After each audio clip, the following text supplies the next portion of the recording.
Hey, kia ora koutou whānau. Welcome back to a Monday edition of Big Hairy News. So good to be with you all. How you doing, Chewy? Good. How's mate. your weekend, man? Yeah, pretty good. Yeah. Can't say I did anything of note, but yeah, pretty good. Yeah, me too, actually. It was quite a relaxing weekend. Dunedin has become cool enough for I was going to say showers. No, we're not showering yet. Become cool enough for fires. So I'm enjoying fires on most nights. It's been kind of fun. Talking to my old man in Auckland last week, and I said, "Oh, you were already going to fires?" And he was like, you could hear the wistful thinking. I remember when I used to have fires. That sounds so lovely, and it is lovely, but it's also work. But that's the world that we're living in right now. I'm just seeing the news at the moment out there. There's actually a pretty notable Aurora event happening. Yeah, I'm going to go drive. I'm going to go driving. I think mostly they're saying you might be able to see it from the North Island. But after this tonight, I was just talking to my partner. I said, should we just head over to St Clair and see if we can go see it? Maybe over to Tomahawk. Yeah, if you go to Second Beach, it's accessible, but usually really busy when there's an Aurora. Yeah. But from the sounds of it, this is strong enough that it shouldn't really matter where you go. Yeah. So up above Tunnel Beach or something like that should be good as well.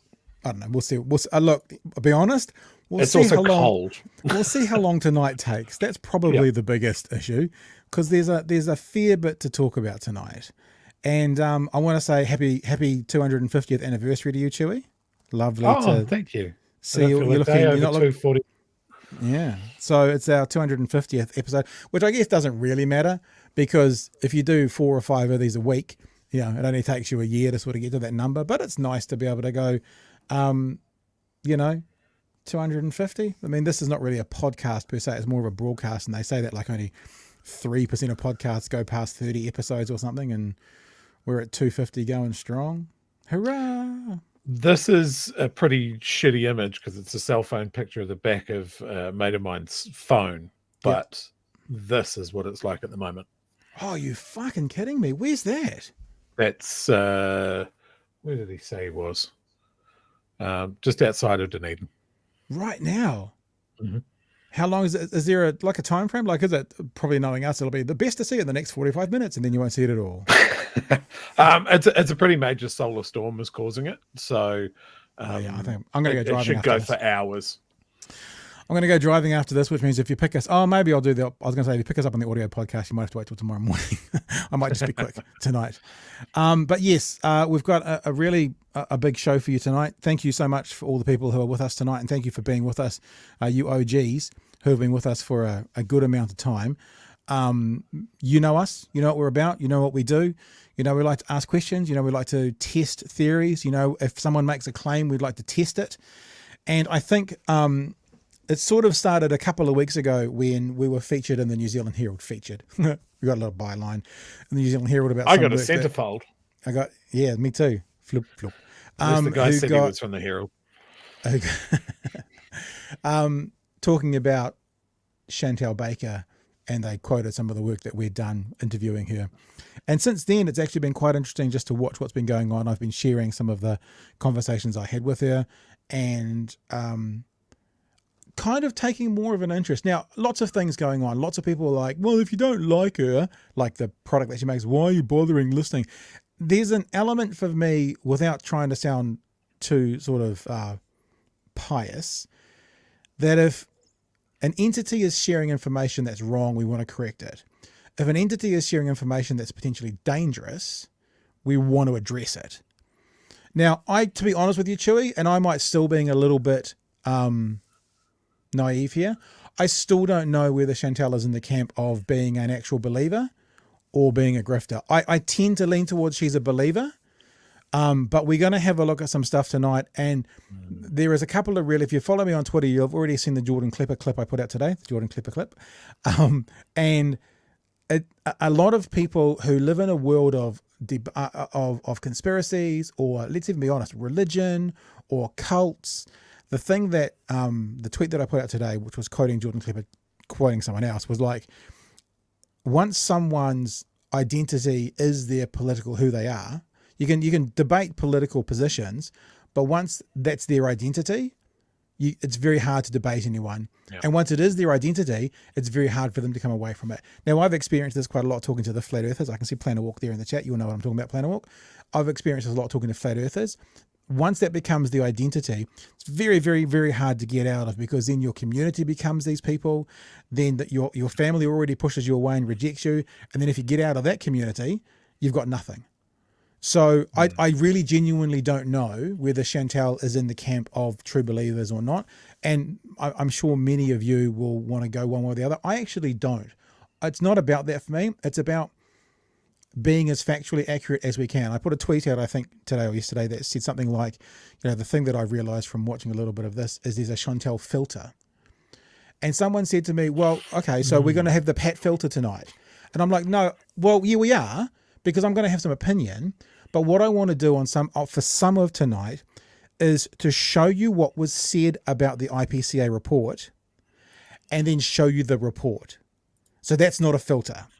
We'll show you what was said, and then we'll show you what the report says. And then like all these people who pretend to be unbiased will say, then you can decide for yourself. And other parts will be opinion, and other parts will be demonstrating as to what I've seen, but that's what it is. But look, the thing is, we're going to be, it's a full show tonight. It's so full that I'll say straight up that we may not get to like the National Party live, the sending off live animals story. We may not get to it. And if we don't get to it, we'll do it tomorrow, but it's going to be a good show. I want to say one more thing as well. I put out a tweet, and it questioned Chantelle's intelligence. Now, I don't do that normally. I know, and I certainly don't do it in a derogatory way. Person X is thick as pig shit. Yeah, you fucking moron. I don't do that. But I have to wonder, to me, for these sorts of situations, it only comes down to sort of two conclusions. One conclusion is the person is deluded and they're on board. They're zealots, they're on board, they're fully bought in. The second, or the second is that they actively know things are wrong and they're grifting for clout and money. Or the third is they're not quite smart enough to figure out what's going on. Now, I don't normally make it as blunt as that, but to me, whoever we're talking about, that seems to be the only three possibilities. Wouldn't you say, Chewy? Yeah. No, I agree. Let me say as well, as we go, to say thanks to our beautiful patrons. Thank you for being with us, guys and girls. We really appreciate you. You help us do what we do. Of course, these people help us do what we do. And then as people are questioning on Twitter today in particular, we still get those little brown envelopes from Jacinda every second week with tons of money in them. And then Pfizer, they give us a ton of money as well. And that's why me and Chewy are rolling around in our brand new Mercedes electric vehicles at the moment. So I got my membership card to the International Cabal of the Elite the other day. So that's good. I get 25 cents off Wendy's. Well done. If you like what we do, love to have you on board as a patron, patreon.com/Big Hairy News. So big show tonight, big number, 250. Very excited about that. Thanks for being with us. And in the words of the immortal Chantelle Baker tonight, your feelings don't really matter right now because we're talking about facts. All right. So there's a big point for tonight's conversation. All right. So if we get any way through it, right, and we're wondering about feelings and facts, just remember what Chantelle says. Your feelings don't really matter right now because we're talking about facts. Okay. So we're clear about that. Interesting listening to a little bit of the broadcast that Chantelle did on Friday is that so much of it is also about feelings. I didn't see that at the protest. I never experienced that. Did you experience that? That's the vibe of the thing, Pat. Yeah. Yeah. All right. So this is where we're actually going to start. It's a bit of a different start. This is kind of a hilarious story, and I think everyone will enjoy this. But this does lead into other stuff because there are themes running through tonight's show. Of course, I'm sure all of you have seen over the weekend Mike Pillow, My Pillow CEO Mike Lindell has been ordered to pay $5 million. He had this election's been stolen, and he said, "Prove me wrong." Someone proved him wrong, and it cost him $5 million. Election denier Mike Lindell ordered to pay up after making this multi-million-dollar promise to anyone who could prove him wrong. There's a $5 million prize for anybody that can prove the election data that I have from the 2020 election is false. One cyber expert did, and now Lindell must pay. An arbitration panel awarded Robert Zeidman, a Trump voter and software expert, a $5 million victory Wednesday after he sued Lindell. CNN obtained documents and depositions in this case, and according to the arbitration panel, Mr. Zeidman performed under the contract. Yep. He proved the data Lindell LLC provided unequivocally did not reflect November 2020 election data. With everything that was happening in the Dominion case in Delaware, we were sort of sitting on the edge of our seats. I wasn't surprised, but I was relieved. Lindell is a Trump ally and leading purveyor of 2020 election conspiracies, who was seen at the White House in the waning days of Trump's presidency. Waning. Lindell later convened a 2021 cyber symposium. This was attacked, the whole technology was attacked. Where he aired his unproven conspiracies and invited experts to debunk his data. I want it to be the most watched event ever in history because we need everyone in this country to see what I have seen. It didn't take long for Zeidman to determine Lindell's data was a dud. When I got there, I found the data was just so obviously bogus. So we'll leave that there for him, because what we've actually done is got another little bit of a clip here when he was on CNN, and he's actually talking about how easy it was to debunk. So we'll go from one to the other. Okay, so that's the story, and this is the expert who then debunked it in a matter of hours. Now, back to this point when you said this could have taken months, you had 3 days, it took you hours to prove that his data about the election was false. How are you able to do it? Well, it was really, the data was an amateurish attempt to disguise the data. Now, it's kind of like if you're doing a cryptogram in the newspaper and you substitute letters, you get these random looking letters, but if you know how to substitute them, then you get a message. And basically somebody did that kind of transformation twice on just a simple Word document. One was a Word document, was a table of numbers, and the other was just pages and pages and pages of nonsense, gibberish, as if somebody were just typing randomly. But I have 40 years of experience doing this kind of thing, and I just happened to notice certain patterns, and I said, I wonder what happens if you do this transformation, then if you do that transformation. And what I ended up was with these very simple Word documents, and I was just so surprised that that I was able to do that. It's not what I expected. If somebody were to create, well, if it were real data, it would take a long time to analyze. If it were fake data, you would hope somebody would be sophisticated enough to do some significant modifications, but that's not what happened here. And in terms of, Mike Lindell's role, he's out left, right, and center, saying all of this stuff. Did he have any idea? That was a big debate among all the experts. All of us at his symposium agreed that this was not real data. Most of them didn't know what it was or didn't submit a report. But we were all wondering, did Mike know that this was fake data and was saying it anyway, or he just didn't know and he wanted so badly to believe that this was evidence of hacking into the elections that he just put it out there. But I think in the long run, after the whole arbitration, let me put it this way, I think he has convinced himself it's real because it needs to be real. In his mind, Trump needs to be president at all costs, and therefore anyone who challenges him is incompetent. I'm not the only one who's challenged the data.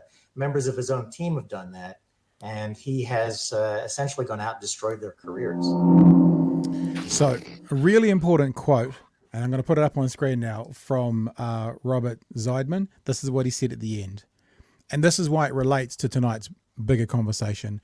And the bigger conversation is about not just about one individual here in New Zealand, but about conspiracy theorists, conspiracy theories, the people who are challenging and questioning everything with fraudulent data. This is what he said. I'll say it again. He has convinced himself it's real, him, Mike Lindell, because it needs to be real. In his mind, Trump needs to be president at all cost. Now, before what's going to happen now is people are going to start questioning who he is, right? This guy who's debunked him. Let me be very clear. He voted for Trump twice. And I have some friends who I hope will still be friends because I am a conservative Republican, but I thought the truth needed to come out. And I can tell you that both times I voted for Trump, I considered him the lesser of two evils in my mind. But I don't like Trump. I don't trust him. I think in my mind, he did some good things in his policies, but I think he's unpredictable, irrational. And I now am working with No Labels, a group that is going to put up alternate candidates if it ends up being an election between Joe Biden and Donald Trump. So people can't because you know what happens now, Chewy, is, but you guys are on the left. you guys are this, you guys are that, and people will attempt to not address what we've said or what we've shown, but who we are, right?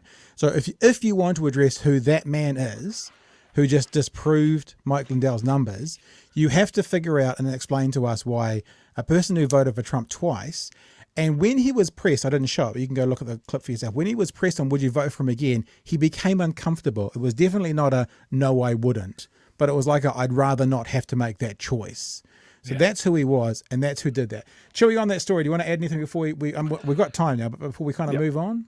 Couple of things. Like, as far as I'm concerned, that's like, I can, as much as I want to disagree with someone that's voting for Trump and that sort of thing, I can kind of understand his position. If you kind of see where he's coming from, I can understand that sort of discomfort. You know, he wishes there was a better candidate, but there wasn't, and that's I think a massive flaw in the US democratic process.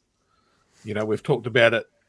For the Democrats, there's no way in a million years that Joe Biden should be in the same party as Bernie Sanders and AOC. It doesn't make any sense. And it's exactly the same on the Republican side of it. There are principled people in the Republican Party. Mitt Romney, and Marjorie Taylor Greene. Yeah. Why are they in the same party? It makes no sense. As far as Mike Lindell goes, wow. I mean, I think he must hang around in the factory eating the offcuts of the pillows that he made. He seems unbalanced. Is there just something about people that are quite close to Trump and their intake of cocaine, I think, comes into it. Allegedly. A lot. Alleged cocaine, or maybe some sort of super drug that we haven't found out about yet. Well, if it was a super, pillows. But if it was a super drug, you'd expect it to make someone better. It would be the Hey, they're not all winners, Pat. They're not all winners. Now, I wanted to show that as well, because this idea, right, about someone having to believe something, right? They can't get away from it. They have to believe it. I know I've shown this, maybe not this exact clip, but I've talked about this clip a few times, right? I had a podcast with a guy called Stephen Lewandowski, episode 129, and he talked about a thing called motivated cognition. I'm going to play you the clip now because this all lines up together for the overall show tonight. When someone has to believe what they believe, and what happens when you put a mountain of evidence in front of someone that disputes what they believe. This is Professor Stephen Lewandowski talking about that. In science, the best you can do is to produce evidence and pile evidence on top of evidence on top of evidence, and then ultimately you get to the point where we say that something is a fact, such as climate change, for example, where the evidence is so overwhelming that not accepting it is just not a rational position to take. Now, when I say rational, what I mean by that is rational in the very strict sense of how philosophers have worked out that we should consider evidence.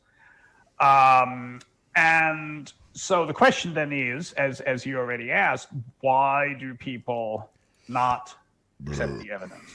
What is it that makes them say, oh, no, I want proof, even though there is a pile of evidence in front of their eyes?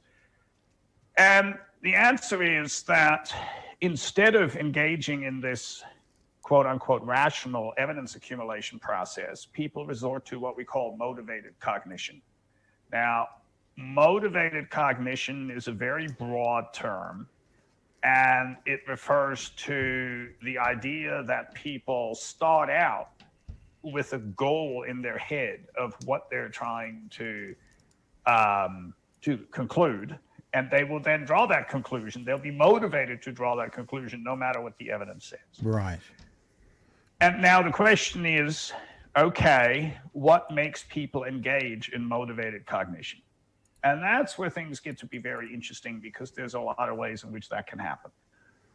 In the context of climate change, and indeed in most situations I've looked at, what triggers people's motivated cognition is the conflict between their personal worldview and the scientific evidence. So basically, it's ideology versus evidence. So you got that? ideology versus evidence. And for clarity, just to make sure, and I'm sure everyone's smart enough to get this, there's the quote there from Professor Stephen Lewandowski: the conflict between their personal worldview and the scientific evidence. So basically it's ideology versus evidence. So for clarity again, the motivated cognition is they decide what the outcome's going to be. And then whatever comes in front of them, they fit that into their narrative. And we've had examples that are so ridiculous, like people saying there's no evidence for X, Y, Z. And to have someone say, well, that in and of itself that there's no evidence is evidence because there's nothing, which means they've hidden it really well. Like no matter what people do, like I had one not too long ago, Chewy, talking about the vaccine. And sorry to bring up the V word, and I'm sure that'll get us kicked and banned off all sorts of things. But someone saying that because the quote unquote deaths aren't as high in New Zealand as were predicted, then not that they were wrong about the vaccine, that New Zealand in particular must have a lower dose vaccine than the rest of the world. So they didn't change the conclusion. They just found another path to get there when the evidence was put in front of them. So this idea of personal worldview, right? Ideology versus evidence. If someone is a genuine believer, and remember I've said of Chantelle, I don't know whether she is or whether she's a grifter. I don't know. I don't think anyone really can. You can have your opinion on that, but no one can really know. Her ideology might be the thing, and I'm using Chantelle as an example, right? But of whoever the person is, their ideology might get in the way of evidence, and that might be the thing that drives them to the conclusion they've already decided, Chewy. Yeah. I mean, as we're talking about this, just because we started with the states, right? Think about all of those people that are driving around with all the Trump 2024 banners on their trucks, and they've got all the signs out in front of their house. There comes a point where your defense of a particular point of view has become so entrenched that you don't leave yourself any room to climb down from it. Yeah. You have to defend this point. You have to, because you're so invested at this point that to climb down would be a massive loss of face. And I think we can all think, chat, please let me know if you agree with this. I think we've all had conversations with people where it's like, well, prove me this. And then you go out and you invest the time to find the proof, and you go, well, cool, here's this, this, and this. And they go, oh, right, well, I'm just going to move the goalposts over here. Or, go out and prove me a negative. Yeah, prove it doesn't happen then. It's like, well, again, and just remember, as Chantelle has said, Your feelings don't really matter right now because we're talking about facts. Right? That's what we're going to talk about tonight. Let me also say this would be a good time to say to people, if you want to, and we don't often do this, and to be honest, I don't remember the last time we actually did it. If you want to tonight, either for what we're talking about or for the 250th episode, if you want to join us on Discord, you are more than welcome to join us on Discord by jumping into the Discord. I don't know, have we got a link somewhere? Can we share the thing in the chat and go into the waiting room? And if you want to pick up on any of these conversations, I'll have a look across from time to time and we'll grab you and bring you in for a good day. So that's open and out there as well. I want to keep going through this because I've spent a lot of time on this today. Because I want to get to these points and we want to have a look. Because what I want to show you is I want to show you a couple of things. And yes, I'm using Chantelle as an example, and that might be unfair because I'm not necessarily trying to point her out as the one. But things like the tactic that gets used to make it sound like there's authority there.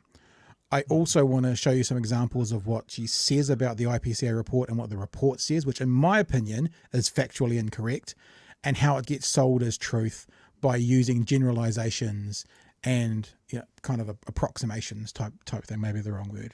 So let's start some of that, shall we? Let's start off by showing you, for example, what happens when Chantelle Baker gets debunked by her own producer in real time and then moves the goalposts. All right? Debunked in real time and then move the goalposts. The thing that you need to be really aware of is how certain she is that the IPCA only looked at the final day of the protest, right? That's the start. The first half of it, she's talking about how they only looked at the final day. She then gets debunked by her own producer. She then shifts the goalpost. Now, this is a tactic that we've seen before from Chantelle, and I'll show you that shortly. So let's have a listen to it. And you're probably going to hear information you don't want to hear, but Just bear with us, right? Bear with us. They're actually really only looking at footage and photos of the last day. So the parliamentary CCTV footage, they never requested that in time. The police didn't request it from Parliament in time, so it was overwritten. So they actually never looked at any of the footage of the protest during that time frame, during the full 22 days. They only looked at it on the last day, the 23rd. So if you're looking at it objectively, and as we all believe, there were some people there that seems like they just popped up on the day because they wanted a bit of a scrap with police, and they weren't necessarily people that actually cared about the mandates. They just were there for their own reasons. If you just look at that very last day in that perspective, then this IPCA report probably makes more sense.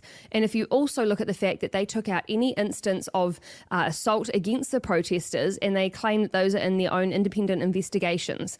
So if you take out any... That's actually factually incorrect as well, because the report does talk about what the police did wrong, and there were some things under question. But it does also say that there are ongoing investigations. They seem to be angry that all the investigations haven't been wrapped up in one report. It definitely does say there are ongoing investigations into 8 incidences. Instances where the police acted aggressively, and then you also take into account this, they only looked at the final day, then that's the context of this report. I don't think they're looking at only the final day here. They do talk about now listen February carefully. the 10th. They do talk about other instances. Yeah, but the vast majority is of that final day. So it changes. Did you see that change? Did you see that change? How quickly that changed?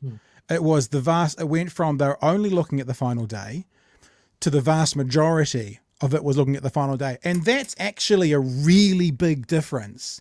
Like, that's a really big difference. It might not seem like a big thing, but to convince this audience that they only looked at the last day, the person hangs up takes their headphones off, and that's all they've heard. They've heard the headline, they walk away, and that's now fact to them. Her own producer says, well, hang on, they looked at this day and they looked at this day. And then the response is, yeah, but the vast amount of it was the last day. Now, before you jump in, Chewy, I'll show you, we've experienced this before, okay? We've experienced this before and I think I sent this out as a tweet where Chantelle changed her story 4 times in 53 seconds, right? She makes a statement. I then want to test that statement. It then changes, it then changes, it then changes, all in the space of 60 seconds. And you'll see how this tactic works. Now, again, I don't know whether this is a tactic that she knows that what she's doing or how to do it. But what she does is she says something, and if she gets pushback, she changes it by 5%. Then she changes it by 5%. Then she changes it by 5%. Now, I'm assuming what that means is if she can get the big statement through at the start with no pushback, then that's truth. If she can't, it can be watered down to then being something still bad, but not quite as bad. Have a listen to what's said in this. Look at that sexy bitch there. The one on the blue hat, I mean. I mean, people now are saying that it's violent speech to disagree with vaccinations. And I mean, that to me is absolutely insane. Who's saying that? That's some of the rhetoric coming out of American, like CNN and the BBC, things like that. And so there's a rhetoric there coming out saying that if you disagree with vaccinations, it's very harmful to even have a voice. You know, I've been called... Hang on. Because you just said 2 different things. The first thing you said, it's violence to disagree, and then you said it's harmful to disagree. Like, I'm just so you know, I'm a huge believer in show me what you're talking about. Like, I won't accept people saying, well, I heard this and I saw this and I think that. I'm like, okay, that's an opinion and that's fine. But if you're making a claim that can be tested, I want to test it. And you've just made a claim, which is rhetoric coming in. I will literally go and find right now where they've said that disinformation is is violent, because they say disinformation is violence. That's the third claim. So I can. Well, you've just said something different again. Then you've just said disinformation is violence, whereas previously you said, anti-vaxxing is violence. Let me explain how my mind sees these things. Yeah. So what they're saying is disinformation around the vaccine is violent. Okay. Like that's what they've been saying. Claim. So let me find it for you. And do you see over on the side of this there's a private chat? Can you see on the side of this platform? You can put the link in there. I can bring it up. So I'm inviting her to give us information. I'm not trying to shut it down. Genuinely, we actually look at the data and we go there. And I don't say this. And then the last part of the conversation is what we ended up on is something very, very different from any of those claims, which was misinformation is inciting violence. So that was the end. Now she did say. And I do wonder, This isn't the exact story I was talking about, though. This isn't the exact story I was talking about. So I do wonder why it was showing it. But this isn't the exact story that she was quoting. She never sent me that story. I never got that quote. The only evidence that was put in front of us by her, this is her evidence, is that misinformation is causing violence. And I agree with that, and we both agreed with that. So she went from a statement to another statement to another statement to another statement to what the actual story was, right? And it's just a goalpost move, goalpost move, goalpost move, goalpost move, goalpost move. We'll settle on this. And if people don't push back, then what happens is the first statement becomes truth. If someone takes their headphones off, the first statement is what they hear, and then that's truth, and that is going on Uncle Bob's Facebook page, Joey. Pat. You forget. What? It's the vibe of the thing. Don't make me scramble through my chaotic bookmarking of random websites to back up my point, because you see, if I have to do that, you'll see that I've only read half of them, and I can't defend my position at all. I'd be really honest. And look, I'm not one of the marginalized people that are getting impacted massively by this kind of alt-right talking points and this information. So maybe it's unfair of me to say this, but there's an element of me that kind of feels bad for Chantelle, because I do feel like, I mean, this is just my opinion now. I could be wrong. She could be a calculated and cold grifter. That could be the case. And if you believe that, I support you in that belief.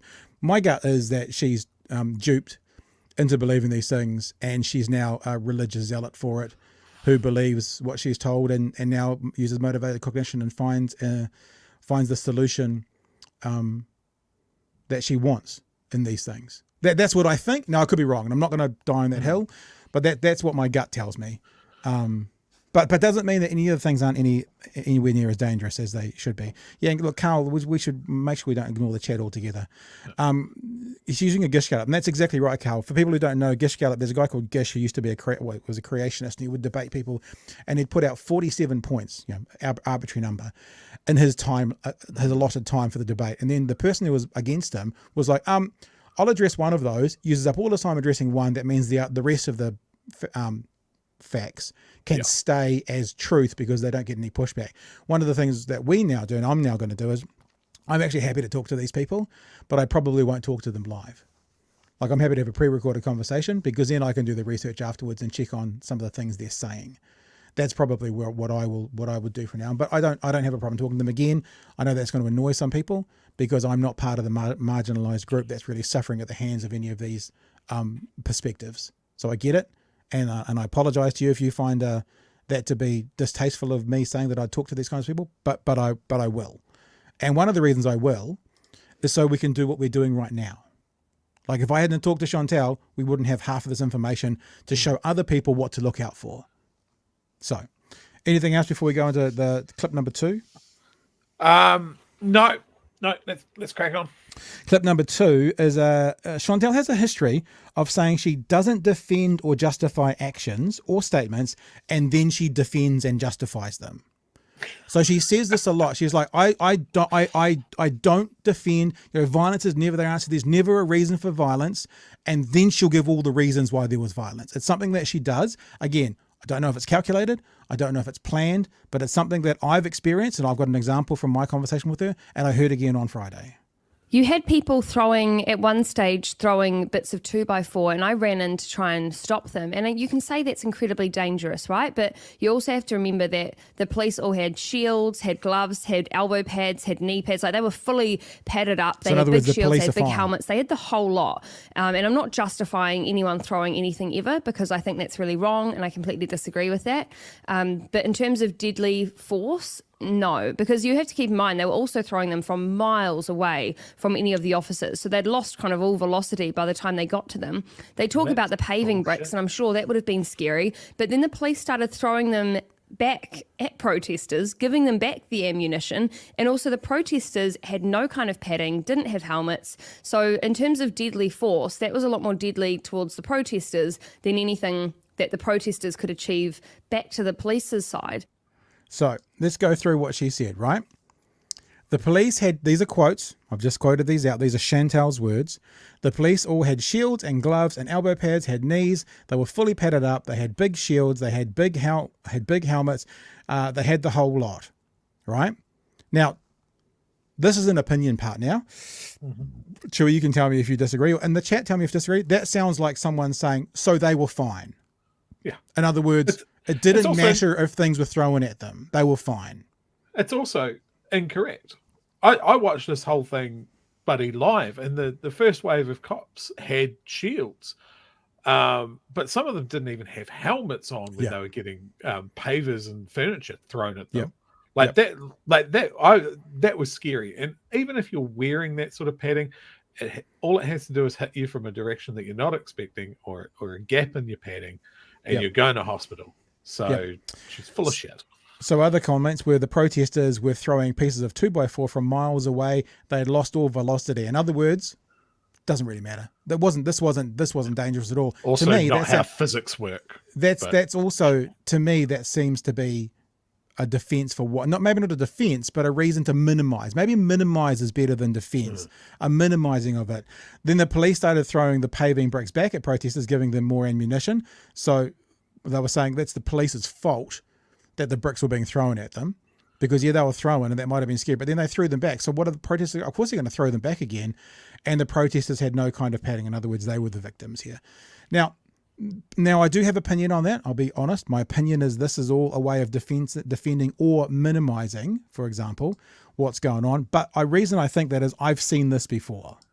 And you also have to remember that if people have been mentally tortured for multiple days, at that point, by the time that footage was taken, I think they were at least 2.5 weeks in, of course they're going to react badly. Absolutely. I think if you had gone down to that protest and lived what those people went through for 2.5 weeks, you would react badly as well. So am I saying I condone threats? No, absolutely not. Well, can I just offer, sorry, when you say basically there's a reason they acted that way, what you're actively doing is condoning it. You're giving them a reason for doing it. So I've seen this songbook before. So that's why I have the opinion that whether it's a planned exercise or not, Chantelle has a habit of saying, I don't defend or I don't excuse, whilst giving a bunch of defenses and excuses. That's something that I've seen before. And it's a way that then she can go, but I always say, I don't defend that. I always say no to violence, but there are, in my opinion, some justifications and some defenses for why there was, Chewy. Yeah, no, we've had a conversation around that, around the statement that violence is always wrong. You know, which is sometimes nonsense. Sometimes it's not. Yeah, you can't stake out a completely pure position and then chip away at it. You know, I just wish you'd go back to selling clothes, man. Like, and I mean, to circle back on something that you said at the start, right? When people say, why don't you just ignore her? You know, the best analogy I've got for that, right, is you could ignore someone shitting in the public swimming pool as well. But I think, I think you'll be fine down your end of the pool, right? For a while. For a while. But I guarantee you, someone shits in the public pool, you're going to go up and try and stop them. So one of the things that we want to do here is stop Chantelle shitting in our pool. And we need to put that on a T-shirt. We need to find a T-shirt maker. All right, clip number 3. Clip number 3 is talking. Now, this is one of the points. Now, there has been some opinion so far. Fine. People who are fans of Chantelle's who want to have a crack, fine. Yes, we've offered opinion. I think we've offered well-informed opinion, but we've offered opinion. This is a time where I want to show you what Chantelle said about the report and then show you the report. So this time I want you to look at what she says about the report and then what the report says. And I'm happy for you to judge for yourself. So here's Chantelle talking about why the Prime Minister would not talk to the protesters. Because this report talks about how Jacinda Ardern had decided very early on she was not going to talk with any protesters, no matter how small the group was, because earlier in the year people had turned up to events she was talking at and yelled at her, protested against her. So because of these small groups of people that turned up to events, she decided that she wasn't going to talk to any of the tens of thousands of people that turned up during the Parliament protest. So she had decided she wasn't going to talk to anyone, and so therefore the police report says that de-escalation, they said we're going to try to do de-escalation, but around the use of firearms, at one stage they talk about how a managed retreat is not an option. And then they talk about the use of firearms. So they were more happy for it to escalate to a point that firearms could be needed to be used against people than for the Prime Minister to have a conversation with people she didn't want to. And if that's not the epitome of deep-rooted narcissism, I have no idea what is.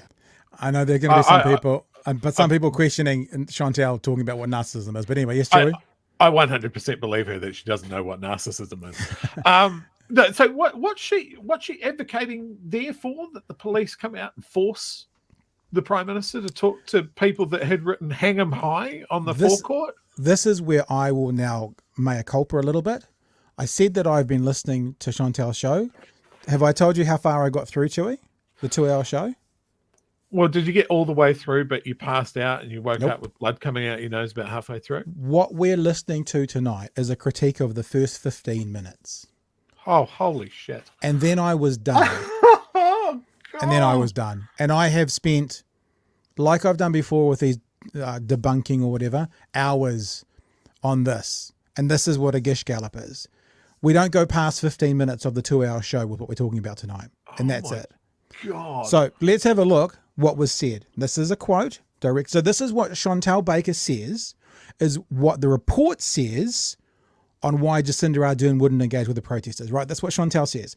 She says early in the year, people had turned up to her events she was talking at and yelled at her, protested against her. So because of these small groups of people that turned up to events, she decided that she wasn't going to talk to any of the tens of thousands of people that turned up during the Parliament protesters. So Chewy, how about I ask you, could you please synopsize for me, according to Chantelle, why Jacinda didn't talk to the protesters according to the report? Why? People were mean to her. Yeah. People were mean. People were a bit shouty and a bit mean to her. I mean, and some of those appearances, and I'll make the point here that a lot of those appearances were outside schools. There were death threats shouted and just absolutely vile things. But yeah, I think the major part of it is there were death threats. You don't come out and write in big letters, "hang 'em high" on the forecourt. Well, let's get to that to be the point of view that that'll get them out and we'll start a dialogue. So remember, this is not what Chantelle is saying. This is what Chantelle is saying the report says. Be very, very clear there. This is what she's saying is reported in the IPCA report. So let's have a look at the report. Exactly the part that Chantelle was citing as to why the Prime Minister wouldn't engage. I'll read it to you. The Commissioner discussed this request directly with the then Prime Minister as a ministerial briefing on 16th of Feb and asked if she would meet with the protesters. She told us that her inclination was to always meet with people, but in this instance, she had thought carefully about such an option and over a week since 8th of February observed the protesters' actions, signs, bollards and behaviours on Parliament grounds. The then Prime Minister explained that after COVID-19 lockdowns were lifted, certain individuals began following her and protesting as she travelled around the country, and this had become a regular practice. On 2 separate occasions, she had tried to engage with those protesters directly in much smaller numbers in the 2022 protest, but found it impossible to do so because she was shouted down, abused, and had to withdraw in fear of her safety. It goes on. In her view, there were the following considerations against engagement. A sector of the protesters at Parliament were not a new gathering. They had followed her before and raised their issues. Only the size of the protest was different. There was no designated leadership, which made it difficult to engage. The group had violent and threatening elements, witnessed by the bollards, signs, and direct threats to her and politicians in general. She did not want to set a precedence that if protesters occupy Parliament grounds, the Prime Minister would talk to them. That's "we don't negotiate with terrorists" vibe. And finally, all ministers and indeed all members of Parliament from all parties agreed that they would not engage directly with protesters. Now, on that point, I'm not 100% clear because I think it says up here that Seymour did. But I guess other than Seymour, all of the others did. Now, let me go back again. Chantelle said that the report said that she wouldn't meet because basically people had shouted and were mean to her. The report says, this is from the report, these are either direct quotes with the quote marks around them, or they're a synopsis of a bigger point, that the Prime Minister observed the protesters' action, signs, bollards and behaviours, that the Prime Minister said certain individuals started following her and protested as she travelled around the country. When the PM did engage, she was, quote, shouted down, abused, and had to withdraw in fear for her safety. There was no designated leadership, which made it difficult to engage. The group had violent and threatening elements. They did not want, and she did not, the Prime Minister did not want to set a precedence that if protesters occupy Parliament grounds, the PM would talk to them. So that's about the office of the PM, not Jacinda. And then also that all ministers and MPs from all parties agreed not to engage. Now, when I read out the actual report, Chewy, does that sound like how Chantelle synopsized it on her broadcast? Absolutely not, Pat. That surprises me. I'm shocked, stunned, flummoxed. And that brings me to my last point about this part of it. When you hear Chantelle say things like this, so do you, once again, my question was, do you know how it actually works? How some of the newsroom gets that money to do public? Do you know what they have to do? Like newsroom or that kind of entity? Well, yeah, when I read, as in when it comes to the contract that they've signed to get the funding. Yeah. Yeah, I've read the contract. So I've read the contract. Now, I guess what I'm saying, and I don't know this for fact, is Chantelle reads things and then puts a Chantelle filter on it. Because she said she read this. And what she said is the Prime Minister wouldn't engage because mean people shouting, protesting. Whereas the report says that far differently. So I would suggest that when you hear Chantelle say, yeah, I read the report, that would be taken with more than just a grain of salt, Chewy. Do you think she reads with her finger? I'm not going to be mean. Sounds it out. I don't feel the need to be mean. I'm going to be mean. You can be mean. Understand it. It's because you're ginger. It's fire. It's because I'm full of rage. Yeah. I mean, it's very easy to say I've read the report. I've sat through this whole documentary. I've watched the whole thing. You can read every word in something. It doesn't mean you comprehend it. It doesn't mean that you can extrapolate thoughts out of it. That's why the scientific process is so rigorous. You know, it's why journalists have people that will try and tear their projects or their articles apart before they print it, so they don't look like idiots. And yeah, I don't like. She doesn't come from a journalistic background.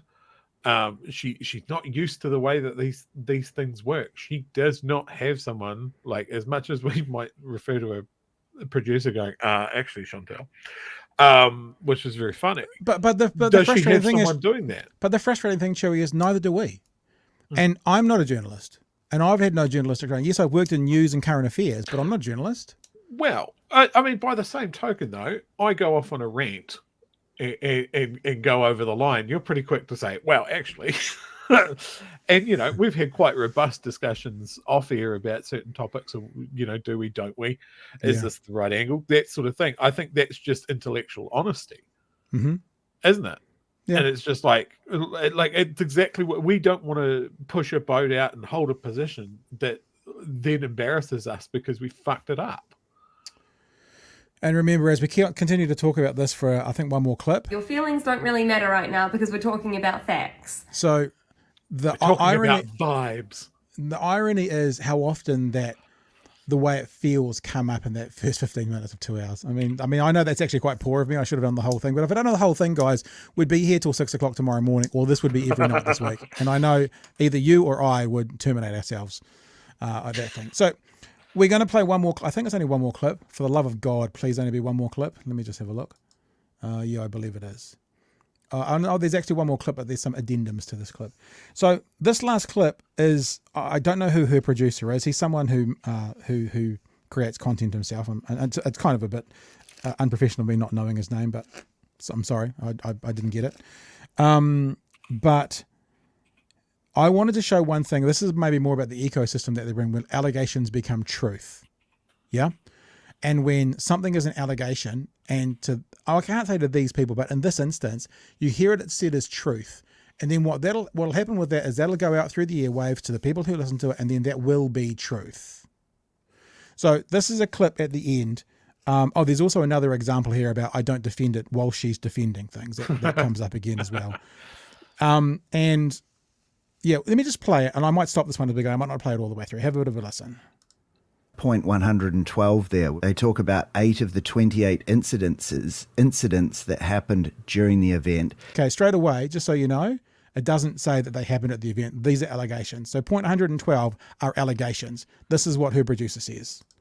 Point 112 there. They talk about 8 of the 28 incidents that happened during the event. The IPCA believed that they didn't necessarily have to talk about these incidences because not true. They're ongoing investigations, but they're really they're ongoing quite investigations. horrible examples of police conduct, aren't they?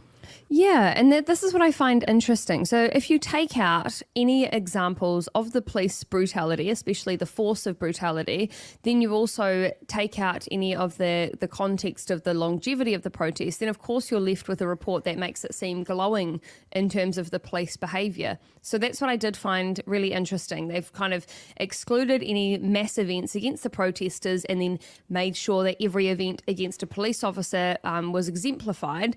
And in here it's interesting. I'm just going to pause it there. It doesn't say that everything that the police did was exemplified. In fact, it says very clearly, I've got the report here from RNZ, the IPCA concluded that there were some isolated incidents of potentially excessive force by officers which were being investigated separately. So it literally does not say that everything that the police officers did were exemplified, but that fits with Chantelle's narrative. So that's what she's now said to her audience. Because it does say on the final day there was not one police officer that was hospitalised.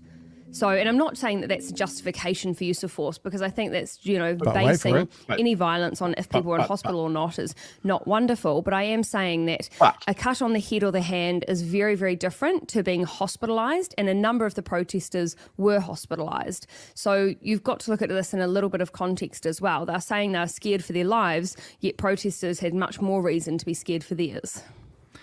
So a justification again for why the protesters were violent. Now, you know us, and we did this with Pauzi Parker.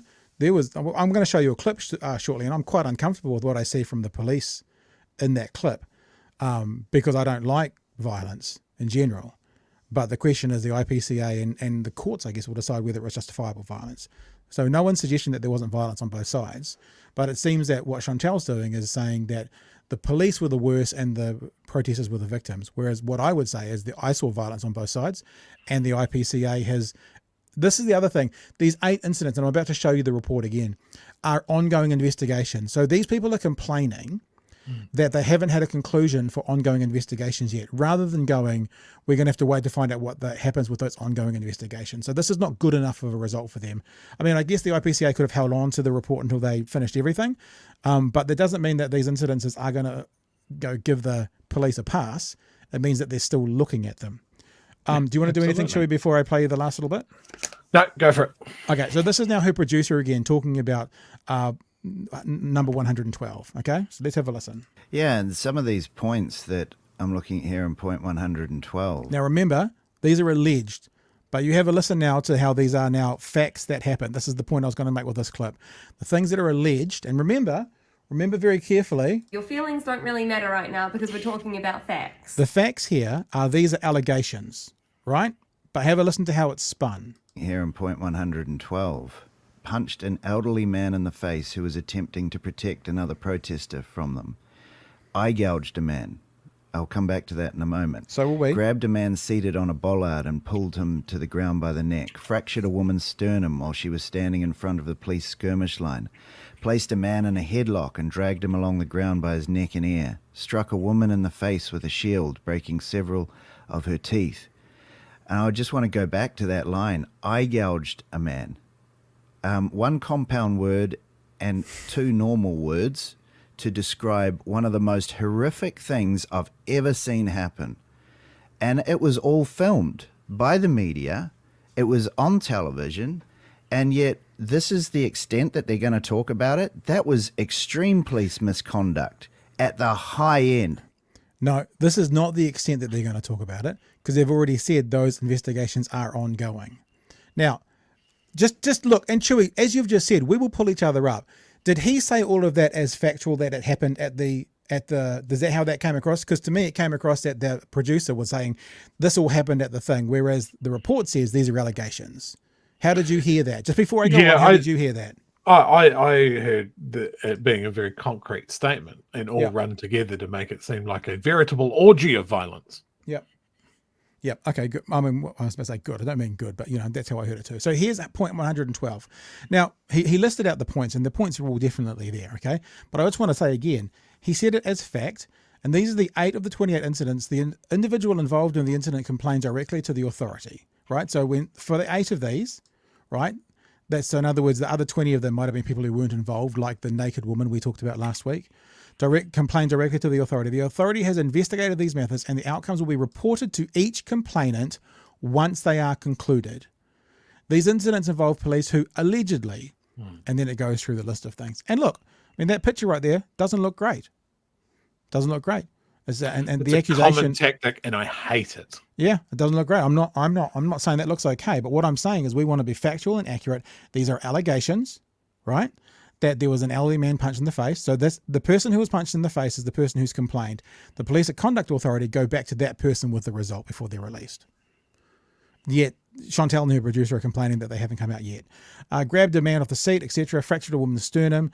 Placed a man in a headlock and dragged him along. Now, all of these things sound horrific. And if they have happened, and if the police have stepped over the line, then there should be consequences. 100% there should be consequences. But at the moment, there are allegations that group that we just heard, the producer and Chantelle, have sold as fact. Now, I want to have a look at this one. Eye gouging of a man. Because that sounds horrific. If you watch rugby in the 80s and you know the name Richard Lowe, you know how bad that can actually be. So I want to show you Game of Thrones. I want to show you, yeah, true. I want to show you the incident. In the center of the screen, the gentleman in the cap there is the person who allegedly is eye gouged. I'm just going to show you the footage first, and then I'll tell you what I found.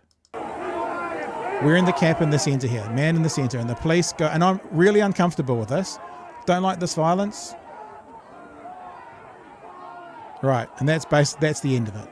Okay, that's the end of what's just happened.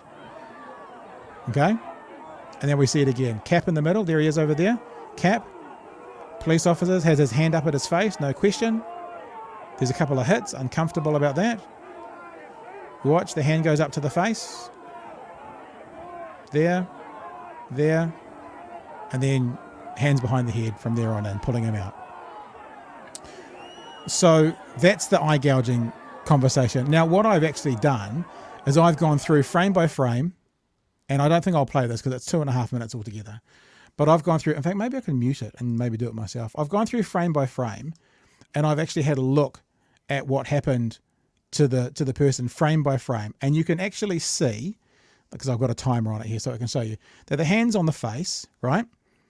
And it stays up on the face. And it stays, you can see the fingers are above the eye and the thumb is under the hand. So there's no eye gouging there, right?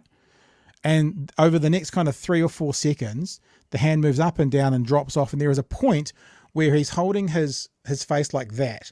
And the thumb is definitely up. How would I do it? On the eye like that. Make the accusation. You can see there's no thumb yet. The thumb's under the thing. So he's holding like this, or under the chin is what he's doing at the moment. There's no thumb up near the eye. See the fingers are above the eye there, right? And are above the eye. So they're not in the eye there. I've got a commentary of this, but it's really bad, so I'm not going to play it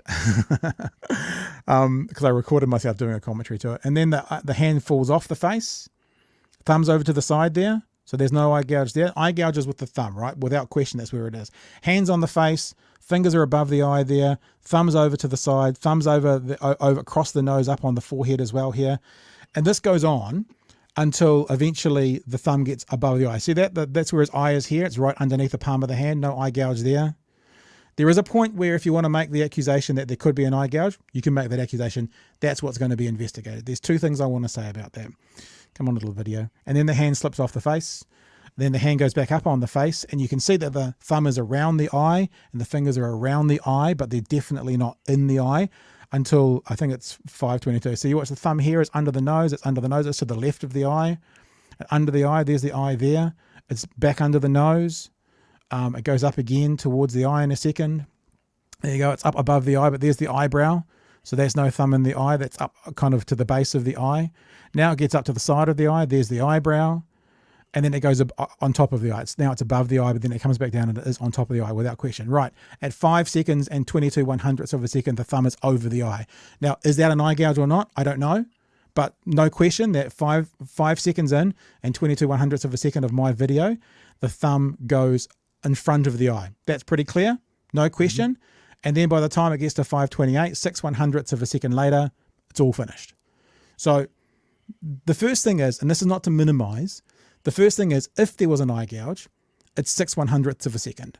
You've just seen it. I just showed it to you. I showed you all the footage. I went through the whole thing bit by bit. But the second thing I want to say to you is the producer, and this is the exaggeration, and this is the amplification of issues, right? They make it seem more important than it is. 6/100ths of a second of a potential eye gouge, push in the eye, slip, whatever. The announcer, well, the producer described as, quote, one of the most horrific things I've ever seen. That's how that incident was described by the producer as one of the most horrific things I've ever seen. The producer then went on to say it is, quote, extreme police misconduct or conduct at the high end. So the exaggeration. So this person says that what they've just seen, I follow an Instagram account called Nature is Metal, and there's worse things on that every single day. I'm not actually defending either what the police are doing, and people are going to now accuse me of doing what I say Chantelle does, because I'm saying if that's an eye gouge, there needs to be some kind of circumstances for it. But to describe a potentially 6/100ths of a second contact with the eye of the thumb as one of the most horrific things I have ever seen, I have to honestly say you must have had a very sheltered life. Chewy. Yeah, there's a couple of things that I want to say there. Look, I could, at full speed, you can see what their objective was. The police were trying to get the man in the hat and pull him out of the line over behind the police lines. Now, we don't see what he did to attract that sort of attention or what the objective was. It was, in my opinion, pretty much because he jammed up between those portable toilets and the police line, and they're trying to move the police line forward. The objective there, that the policeman was trying to reach behind his head and grab his head and pull him over, as they eventually do. But when you've got a police line jostling and protesters jostling and moving, that move to grab the head position moves, the police officer moves, and the hand brushes up round to get behind him. That's how I see it. Let me say this as well, because someone in the chat says, and I didn't have this before, and I'm happy to put it up now, because it looks his face doesn't look great. This is the protester, right? And he's got a swollen eye.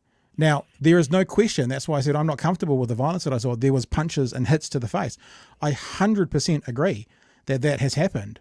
But the question is if it was an eye gouge or not. And look, I'm not actually saying it wasn't an eye gouge. Well, the two things I'm saying is there was certainly a lot of that 2 or 3 second incident that wasn't eye gouging. And there was possibly 6/100ths of a second that could have been. And it's been described by the producer of Chantelle's show as one of the most horrific things I have ever seen. Now that looks terrible. I'm genuinely sorry for the man. That's not a good look. I mean, for him, it's bad. And you'll notice if we watch that video again, is that I'll just turn the volume off. There is definitely a hit. There are hits. There's hits to the faces. Look, there's a punch. It's not. I think that first impact would have generated that black eye. I don't know. I don't know. But all I guess I'm saying is nobody does at the moment. It's an allegation. And that's one of the other points about black this. Eyes always look horrific. Like I've got a black eye that looked like that from a mosh pit. and I had a great time. I'm not suggesting that he had a great time. But it is very easy to get a very dramatic looking black eye. And let's not say that meaning we're minimizing it, because we're not. No, not at all. Look, no one, unless you're a lurker and you're coming in for the first night and you want to have a crack, more power to you. And there are a few. More power to you. But if you're anyone who's watched us more long term, you'll know we called out the violence at the Posey Parker conversation. Like we called it out and said not appropriate. And we're calling. I'm uncomfortable with seeing the police act that way. Does that mean it was wrong? Well, that's what the IPCA and the courts decide, right? I'm uncomfortable with it. I don't like violence, but I'm not also naive enough to go, violence is never the answer. Because sometimes it is. And we'll say it again. If your partner, if you're a guy, a big burly guy, and your little girlfriend was being beaten up by someone in the street, you would throw hands. You wouldn't go, oh, look, sorry, sweetheart, but violence is never the answer. Look after yourself. Normally when I say that, people are like, yeah, but that's in self-defense. Yeah, but it's still what violence is. So we don't play the game of going violence is never the answer.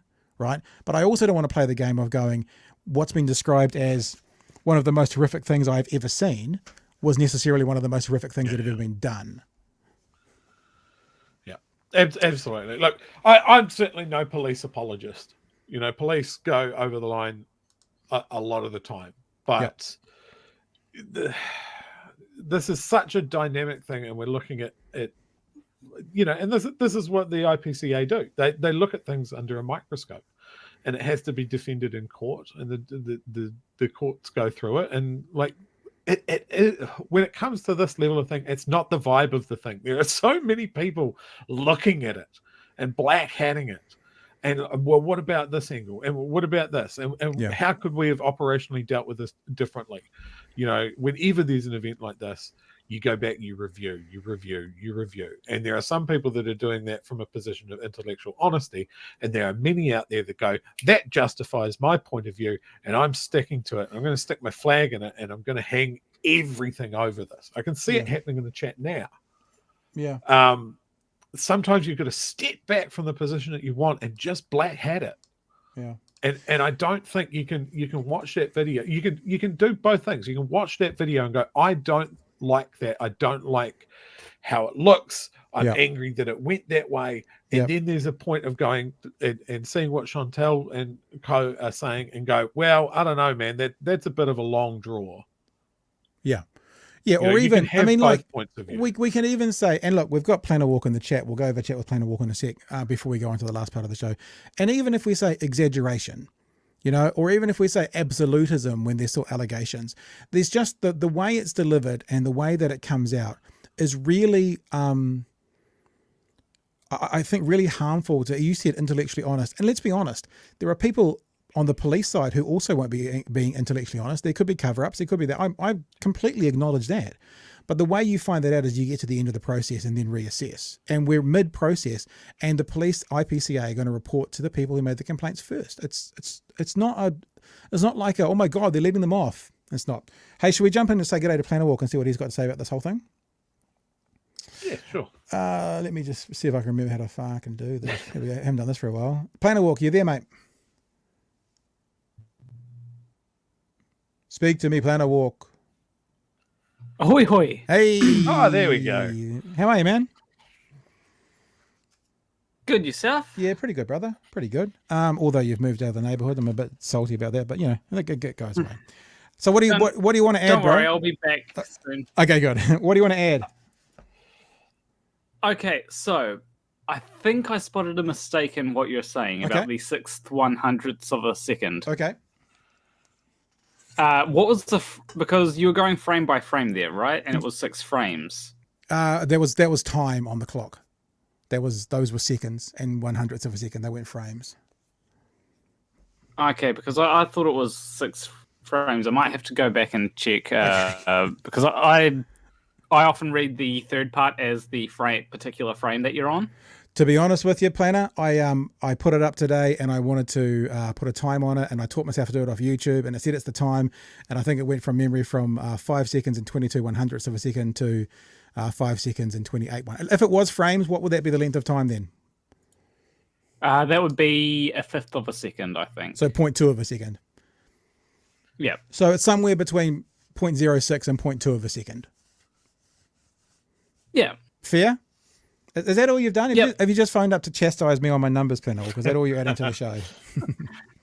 No, I did want to add something else. I did want to come in because one of the things I've noticed that a lot of people do, like Chantelle, like Matt Walsh, like heaps of people do, is what they'll do is they'll take something that has been said or done and they'll show you a source for it, right? And if you read the source, it doesn't actually say what they say that it says. Yeah, well, I guess that's exactly what we're doing tonight by showing the report. Yeah, what they do is they do this bait and switch. They'll say, this is what it says, right? And probably show a headline or something that looks bad. But when you actually go ahead and read it, it's like, actually, that's not as bad as the headline makes it out to be. But no one on their side will go ahead and read it. Yeah. Yeah, no, I thought about that today, Planner. I was like, it's funny how this is the group of people who always say, you should read everything, investigate things for yourself, but then they spoon feed their audience who never investigates anything for themselves. Yeah, basically. Yeah, nice. All right. Hey, thanks for calling. Thanks for calling. Is it calling in? What do we say? Thanks for discording in. I mean, calling in works, doesn't it? It does. All right, dude. We'll speak to you soon, eh? All right, see ya. All right. I don't know if we've got much more time for anyone else, but if anyone wants to have a chat, you can get on Discord. Look, if you disagree with us, and I'll say this really clearly, come at us with the facts. Like, what have we said? What have we shown that's incorrect? I noticed there was a few comments in the chat scrolling by at 1,000,000 miles an hour, kind of having a personal crack at us or trying to move the topic. I haven't seen really very much at the moment, and I haven't been watching it as closely as you two, that has actually been picking out what we've said and showing where we're wrong. I mean, maybe there has been, maybe there hasn't. I want to sort of wrap up this though with two quick things. Yeah, the first, and I promised that I would play this, is Jordan Klepper. Jordan Klepper was obviously the guy on the Daily Show who's been going out and talking to all the MAGA, or MAGA as he calls them, people. He was hosting a show last week, I think, and they did, because Trevor Noah's, I think he's gone. They do the between the scenes thing, and they talk to the audience. And he was asked about what are some of the things that you've been most shocked with when you've turned up to talk to the MAGA people. And this was his response. I was talking to this woman, and she said, like, he's innocent. He's completely innocent. He didn't do anything wrong. If he was trying to do, if he did something wrong, he'd be trying to hide it. I was like, well, if he was stopping people from testifying, that would be an admission of guilt, right? And she said, of course, of course. And then I told her, I was like, he is blocking people from testifying. And she takes this very long beat. She thinks about it. And she says, I don't care. She was being completely honest in that moment. And she's right. Like, so much of this, we're like, oh, but maybe I could convince that person that they could care if there was that one thing. And I read something recently that said, like, you know, we can have debates about what you want. That's politics. I want this, I want that. Let's meet somewhere in the middle. That's politics. When your politics becomes who you are, we can't debate that. Real hard to change. And the Trump magic trick is that he made folks think this is who they are. They are MAGA. And so when we talk about, like, do you think he's guilty? Do you think he's not guilty? We can banter back and forth about the details. We can quibble in that way. But we're not really coming to an understanding of truth. That's who that person is, and they don't give a shit with the new piece of information. And so that moment for me was revelatory. So I want to put it up again before you go, Chewy. And now think about what we've shown you tonight, and think about the conversations we've been having. And I don't want to necessarily, I'm trying not to pick on Chantelle, but she's our example at the moment. And think about, put her in this thing. We can have a debate on what you want. That's politics. When your politics becomes who you are, we can't debate that. Real hard to change. I think that is insightful. That wasn't Jordan Klepper. He was citing a book he'd read, but I think that's really insightful for this conversation overall. These people have turned their politics into who they are. And that's when the motivated cognition comes in, and that's when the conclusion's always there, and it doesn't matter how they get to it, they will stick with it, because that conclusion is who they are, Chewy. And I think, look, we've been dunking on Chantelle all night, but I think there's a really important message for anybody that wants to have a conversation with people. It's not something that is just there on the right wing. It is not just, you know, the anti-vaxxers or people that like Jordan Peterson or Andrew Tate or all of those sort of things. You can be just as likely to fall for the same thing. Totally. So try real hard to, you know, black hat it. Don't fall for the same thing. Be flexible in your position. Be flexible in your arguments. Be prepared to defend a position or have a conversation with someone. Yep. But the moment that you feel that point, that thing of what Jordan said there in the interview of, well, I don't care. It doesn't matter. That doesn't matter to me. Yeah. In other words, the evidence was put, basically the person said, if I see this evidence, I won't believe. Jordan said, here's the evidence. They went, no, I'm going to keep believing. Yeah. So that's when the identity politics or the identity becomes the cause. And this is what I've experienced there. And I'll show you this last little video. This is what it feels like, right? And this is what happens a lot. Now, this is from my other podcast. This is when I was talking to perhaps the world's most famous flat earther about, you know, if water always finds its level, why are there different tides at different times? people who aren't into this world won't really care. But this is what happened today. Someone just today, called Patrick, put this comment on this. Why is it that no one has ever filmed a sunset from atop a skyscraper? Has no one ever done that? Well, so this is the point that's been made because Patrick, you do dishonor my name, has been told that by someone somewhere, right? Patrick has heard that. Literally one Google search, which was something like sunset from the top of a thing, and the story comes up that the world's tallest building is so tall you can watch the sunset, grab a lift to the very top, and watch the sunset a minute later. That's fantastic value.